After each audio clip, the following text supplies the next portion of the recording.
புதுக்கோட்டை மாவட்டம் அறந்தாங்கி அருகே வீட்டின் சுவர் இடிந்து விழுந்து 5 வயது சிறுமி உயிரிழந்த சம்பவம் சோகத்தை ஏற்படுத்தியுள்ளது.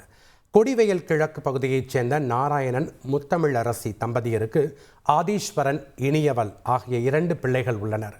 நாராயணன் வெளிநாட்டில் வேலை பார்க்கும் நிலையில் முத்தமிழரசி தனது 2 பிள்ளைகளுடன் தனியாக வாழ்ந்து வருகிறார்.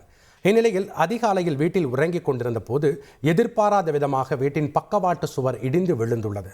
இதில் 5 வயது சிறுமி இனியவள் படுகாயமடைந்து அரசு மருத்துவமனையில் சிகிச்சை பலனின்றி உயிரிழந்த நிலையில் சம்பவம் குறித்து காவல்துறையினர் வழக்கு பதிவு செய்து விசாரணை நடத்தி வருகின்றனர். விடிய காலைல 4 மணிக்கு பார்த்தீங்கன்னா ஒரே அலறச்சத்தமாக இருந்தது. ஓடி போய் பார்க்கும்போது பார்த்தீங்கன்னா ஓட்டு வீட்டோட மண் செவர் கீழே விழுந்து அதில் ஒரு 5 வயசு சிறுமி உள்ளே மாட்டிக்கிட்டாங்க.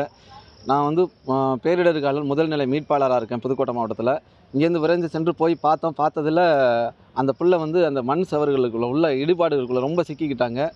அவங்க அம்மா வேலை பார்க்கணுங்கிறதுக்காக வெள்ளனியா எழுந்திரிச்சு வெளியில் வந்துட்டாங்க. அந்த பிள்ளையோட அண்ணன் பார்த்திங்கன்னா அவங்க அத்தை வீட்டில் போய் படுத்தோட இவங்க விடிய காலம் 4 மணிக்கு செவர் விழுந்த வாக்கில் டக்குன்னு கத்தி ஓடின வாக்கில் நாங்கள் சத்தம் கேட்டு இங்கேருந்து ஓடணும். போய் பார்த்தா அந்த பிள்ளைய மீட்டு இங்கேருந்து நாகுடி ஜிஹெச்சுக்கு கொண்டு போகும்போது அங்கே சொல்லிட்டாங்க, இல்லை நீங்கள் அறந்தாங்கி கூட்டிகிட்டு போங்கன்னாங்க. அறந்தாங்கி கொண்டு உள்ளே தூக்கிட்டு உடையாந்ததில் கொஞ்ச நேரத்தில் அந்த பொண்ணு இறந்துட்டாங்க. செய்திகளை உடனுக்குடன் தெரிந்து கொள்ள உடனே சப்ஸ்கிரைப் பண்ணுங்க.